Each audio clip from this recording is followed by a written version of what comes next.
کہتے ہیں کہ فصل فی الحقیقت والمجاز، حقیقت و مجاز کے بیان میں اس فصل کا انعقاد ہے۔ لغوی معنی تو شاید میں نے ان دونوں کے آپ کو بتا دیے تھے۔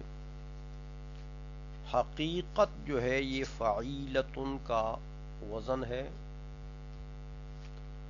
کبھی فاعل کے معنی میں مبنی للفاعل آتا ہے، کبھی مبنی للمفعول آتا ہے،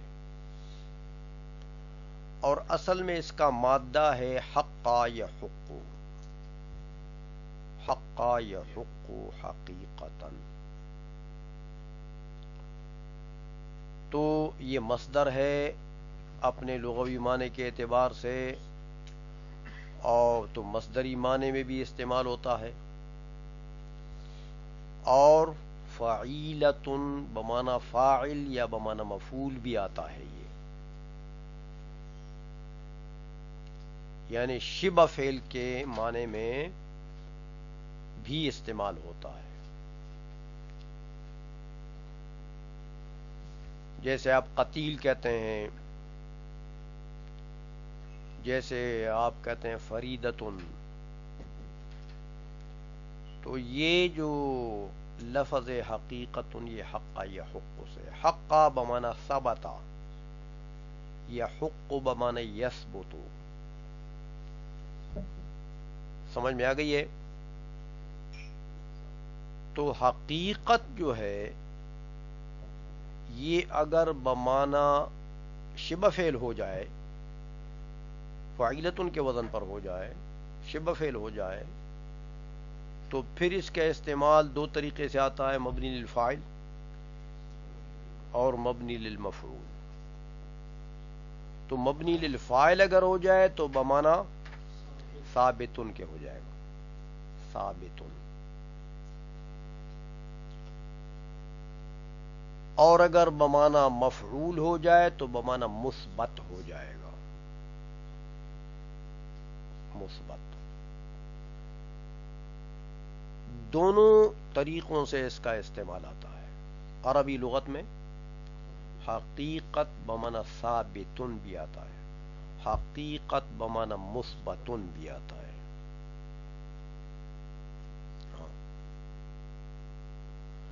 جیسے آپ کے قرآن عظیم نے اس کو استعمال کیا، اسی مادے کو استعمال کیا، الحاقۃ ما الحاقہ وما ادراک حاقہ بمعنی ثابتۃ،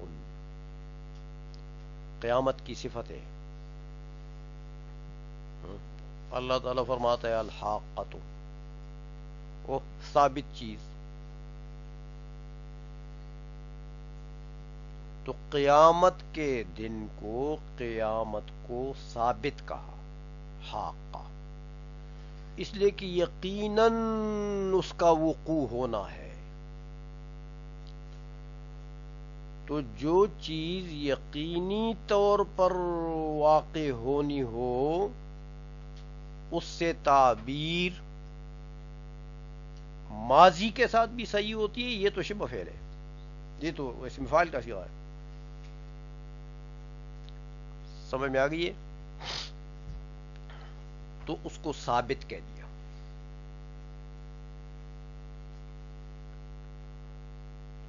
یہاں جو یہ حقیقت کا لفظ استعمال ہے، یہ بمعنی ثابتن کے ہے، مبنی للفاعل ہے، کیونکہ یہ لفظ جب اپنے موضوع لہو میں استعمال ہو تو اس کو حقیقت کہتے ہیں نا۔ واضح نے جس لفظ کو کسی معنی کے لیے خاص کر دیا، متعین کر دیا، اس کو وضع کر دیا اس کے لیے، اور اسی میں اس لفظ کا استعمال ہو، تو یہ حقیقت ہے، اس کو حقیقت کہتے ہیں۔ تو گویا لفظ اپنے محل میں ثابت ہے نا، اصلی جو اس کا محل ہے، جس کے لیے واضح نے اس کو وضع کیا، استعمال کیا، وہ سب اپنے محل میں استعمال ہوا ہے، لہذا لفظ اپنے محل میں ثابت ہے، اس لیے اس کو حقیقت کہتے ہیں کہ یہ حقیقت ہے، یعنی اپنے اصلی محل میں اس کا استعمال ہوا ہے، جس کے لیے واضح نے اس کو متعین کیا تھا، جس محل کے لیے، جس مقام کے لیے استعمال کے لیے وضع کیا تھا، اسی میں استعمال ہوا، تو گویا کہ یہ ثابت فی محلی ہی ہے۔ سمجھ میں آ رہی ہے؟ شبہ فعل میں آپ نے ثابت کے لیے مجرد سے لائے اور دوسرے کو مزید کے لیے مثبت۔ خیر وہ تو تعبیر کے لیے ہے نا، تعبیر کے لیے، کیونکہ بعض صیغے بعض ابواب کے فصیح استعمال میں استعمال نہیں ہوتے، جیسے ثابت ان کا لفظ تو آپ ثبت یثبت سے استعمال کرتے ہیں، لیکن مثبوت ان کو آپ نے نہیں سنا کبھی ہوگا، تو میں مثبوت ان میں نے اس لیے نہیں بولا کہ فصیح لغت میں بعض ابواب کے بعض صیغے استعمال نہیں ہوتے، بعض ہوتے ہیں، اس لیے میں نے مثبت کا لفظ بولا کہ مثبت کا استعمال فصیح لغات میں ہوتا ہے، مثبوت کا ثبت یثبت سے مثبوت کا استعمال جو ہے یہ فصیح نہیں ہے۔ اچھا سمجھ گئے وہ بات؟ تو ہاں ثبت یثبت ثبت الشیء فی لازمی، سمجھ میں آ گئی ہے؟ تو بہرحال اس کو حقیقت اس لیے کہتے ہیں کہ یہ اپنے محل میں لفظ ثابت ہے۔ مجاز کا معنی میں نے آپ کو بتا دیا تھا، ہاں مجاز، ہاں جاز یہ جوز سے ہے، ہاں جاز فلان بحرن، فلاں بندے نے بحر کو عبور کر لیا، سمندر کے پار چلا گیا، تو وہ اپنے محل سے اس نے تجاوز کیا ہے، وہ چلا گیا ہے دوسری جگہ میں۔ یا جاز الشیء عن محلہ، چیز جو ہے اس نے اپنے محل سے ہٹ گیا، تو یہ جاز یہ جوزو سے یہ مصدر میمی ہے، مجاز، مجازن، اور اصل میں جاز یجوز ہے تو مجوزن تھا، اصل میں مجوزن، وہ متحرک ما قبل مفتوح مجاز بن گیا، سمجھ میں آ گئی ہے؟ تو بہرحال مجاز کو مجاز اس لیے کہتے ہیں کہ جب لفظ، یہاں اصول کی اصطلاح میں جب لفظ کا استعمال اپنے موضوع لہو میں نہ ہو، غیر موضوع لہو میں ہو، تو اس وقت اس لفظ کو کیا کہتے ہیں؟ مجاز، کہ اس لفظ نے اپنے محل کو چھوڑ کر دوسری جگہ چلا گیا، اپنے محل سے تجاوز کیا اس نے، اس لیے اس کو مجاز کہتے ہیں۔ تو یہ مصدر جو ہے، یہ مصدر مجاز جو ہے، یہ بھی آپ سمجھ گئے ہوں گے کہ یہ مصدر مبنی للفاعل ہے، یہ مجاز اپنے معنی میں نہیں ہے، مجاز کا مصدری معنی تو اگر آپ کریں گے تو اس کا معنی عبور کرنا، عبور کرنا مصدری معنی ہے، تجاوز کرنا، تو یہ تو اس لفظ کا محمل نہیں ہے، تو یہ مبنی للفاعل ہے، ہاں مجاز بمعنی ہاں مجاوز عن محلہ۔ اب دیکھیں نا، یا جائز عن محلہ، جائز مجرد سے اگر لائیں گے تو جائز عن محلی، آپ کہتے ہیں یہ چیز جائز ہے. جائز کا مطلب کیا ہوتا ہے؟ اپنی جگہ سے ہٹ گیا ہے، ہٹنے والی چیز. وہ جائز اور ناجائز شریعت والی بات الگ ہے، وہ شریعت کی اصطلاح الگ ہے. وہ حلال کے معنی میں ہے، یعنی معروف خصف شریعہ، شریعت میں جس کی رخصت ہو، جس کی اجازت ہو. لیکن یہی جاز یجوز، جاز البحر، تو اگر یہی جاز یجوز باب افعال میں لے جائیں گے تو متعدی ہو جائے گا، اس کا خاصہ ہے تعدیہ. اجاز یجیز کے معنی میں ہو جائے گا، پھر اس کا معنی چینج ہو گیا. اجاز یجیز کے معنی پھر وہ عبور والا نہیں ہے. باب کے تبدیل ہونے سے کبھی مادے کا معنی چینج ہو جاتا ہے. اجاز یجیز کے معنی اذن دینا، کسی کو اذن دینا، ہاں، جس سے مجاز ہے اجاز یجیز، تو معنی چینج ہو گیا. سمجھ میں آ گئی ہے؟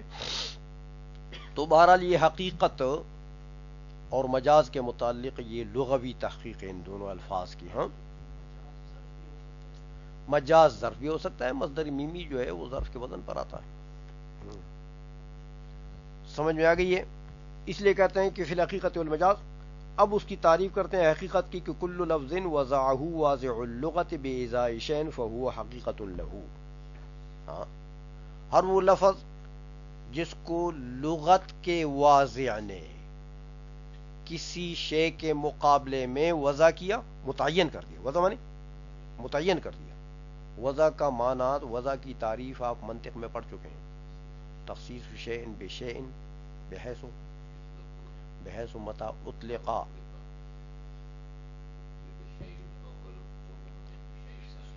بحيث متى اطلق او احس الشيء الاول. سمجھ میں آ گئی ہے؟ تو یہ وضع ہے کہ گویا کہ لغت عربی کے واضع نے اس لفظ کو متعین کر دیا اس شے کے لیے. موبائل کا لفظ متعین کر دیا، یہ جو سامنے پڑا ہوا ہے اس کے لیے. تو اب موبائل کا استعمال اگر آپ اس میں کریں گے، ہذا موبائل، تو یہ پھر کیا ہے؟ حقیقت. سمجھ آئی؟ اچھا، وَلَوِ اسْتُعْمِلَ فِي غَيْرِهِ يَكُونُ مَجَازًا، اور اگر اپنے موضوع لہو میں لفظ کا استعمال نہیں کریں گے بلکہ غیر موضوع لہو میں کریں گے تو پھر کیا ہے؟ مجاز ہے. آپ موبائل جو ہے وہ آپ چائے کے پیالی کو کہیں کسی مناسبت کی وجہ سے، سمجھ میں آ گئی ہے؟ تو یہ کیا ہے؟ لیکن علاقہ چاہیے، یاد رکھیں، حقیقت کے ساتھ مجاز کا علاقہ ضروری ہے. ایسا نہیں کہ ہر لفظ کو اٹھا کر دوسرے میں استعمال کریں گے تو وہ تو سمجھیں گے کیسے. اس میں یہ شرط نہیں ہے کہ موضوع لہو کا وجود ہونا یا نہ ہونا ضروری نہیں ہے مجازی معنی. مجازی معنی لینے کے لیے یہ مسئلہ اختلافی ہے جو آپ نے چھیڑا ہے.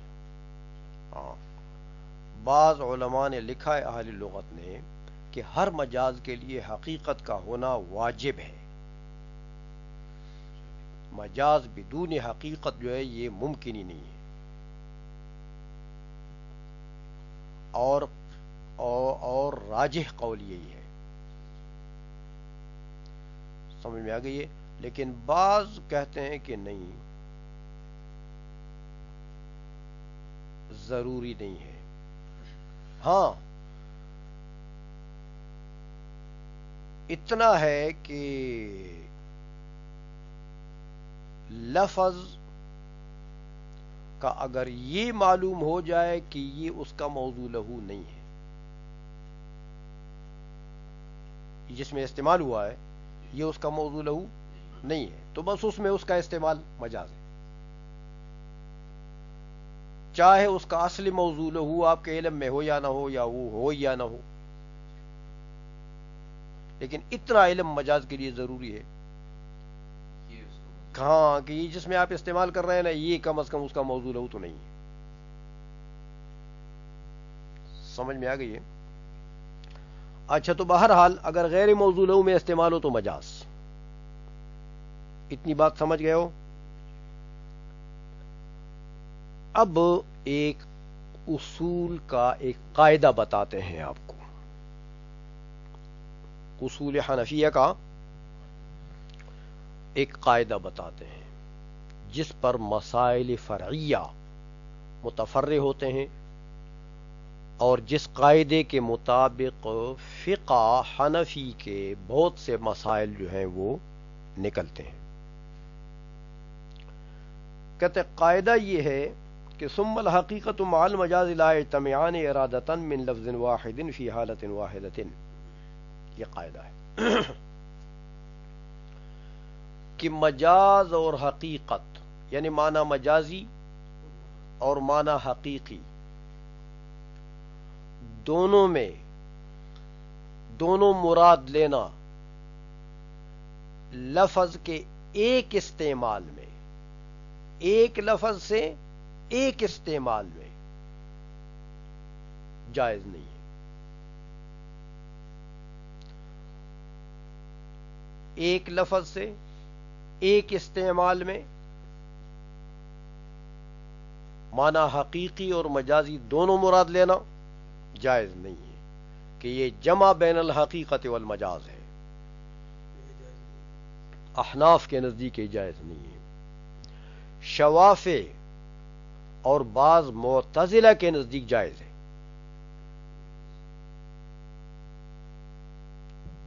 وہ کہتے ہیں ہو سکتا ہے ایک استعمال میں ایک لفظ سے حقیقی اور مجازی دونوں معنوں کا ارادہ کرنا،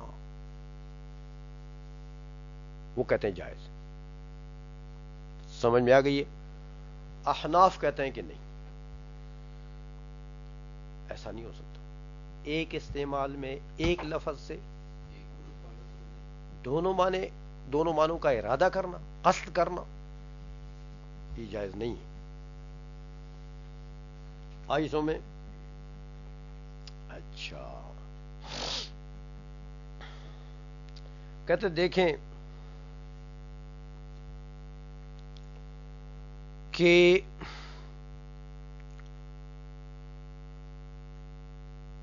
وَلِهَذَا قُلْنَا، اب وہ مسائل شروع کر رہے ہیں جو اس قاعدے اور قانون سے نکلتے ہیں، استخراج ہوتا ہے مجتہدین نے اس قاعدے کو استعمال کر کے جن مسائل کو نکالا ہے قرآن و حدیث سے،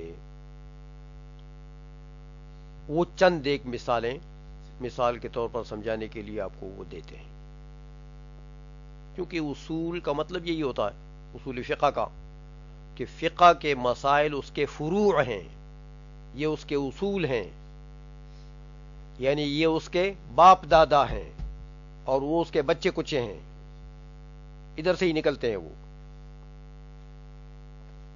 آئی سمجھ میں؟ تو فرماتے ہیں دیکھیں حضور نبی کریم صلی اللہ علیہ وسلم نے ارشاد فرمایا کہ لا تبیع الدرہم بالدرہمین ولا الصاع بالصاعین، سود کی حرمت بیان کی حضور نے، فرمایا ایک درہم دو درہموں کے عوض نہ بیچو،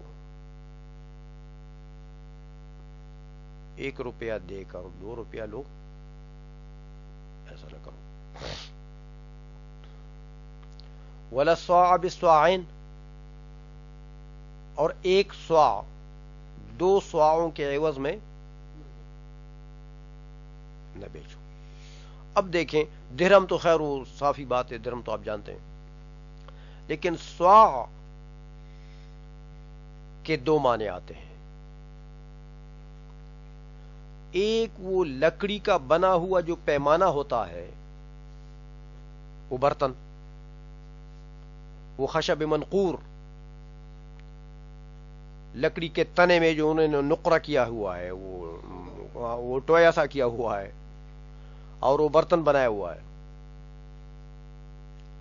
تو ایک لکڑی کا وہ برتن، وہ پیمانہ، اس کو بھی سوا کہتے ہیں، اور ایک اس سوا کے اندر جو چیز موجود ہے، مثلا سوا کے اندر گندم ہے، تو وہ گندم جب ایک سوا کے برابر ہو جائے تو اس گندم کو بھی کیا کہتے ہیں؟ سوا. سوا من برن او نصف ساع من برن او ساع من شعیر و تمر، یہ فقہ میں آپ پڑھتے ہیں نا. تو وہ جو اندر اس کے جو کچھ ہے اس کو بھی سوا کہتے ہیں. لیکن ایک بات یاد رکھیں،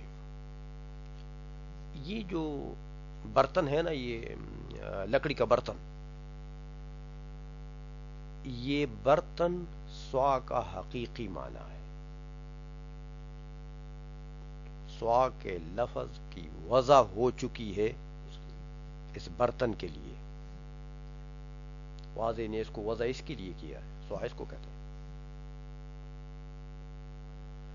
لیکن ما فی السوا جو ہے، سوا کے اندر جو کچھ ہے، اس کے اوپر بھی سوا کا اطلاق ہوتا ہے. تو وہ موضوع لہو ہے نہیں، اس کے لیے تو واضح نے اس کو وضع نہیں کیا، سوا کے لفظ کو تو اس کے لیے وضع نہیں کیا، ورنہ پھر تو وہ غیر معین معنی ہے. بھائی ما فی السوا تو جناب گندم بھی ہو سکتے ہیں، جوار بھی ہو سکتے ہیں، وہ مکئی بھی ہو سکتی ہے، کتنی چیزیں ہو سکتی ہیں. تو ما فی السوا جو ہے وہ اس کا مجازی معنی ہے. اچھا، اب دو معنی سوا کے آ گئے، ایک حقیقی معنی، ایک مجازی معنی. تو بھائی یہاں جو حدیث میں سوا کا لفظ استعمال ہے کہ لا تبیع السوا بالسوعین، اس سوا سے مجازی معنی ہمارے ائمہ کے اجماع سے ثابت ہے کہ مراد ہے.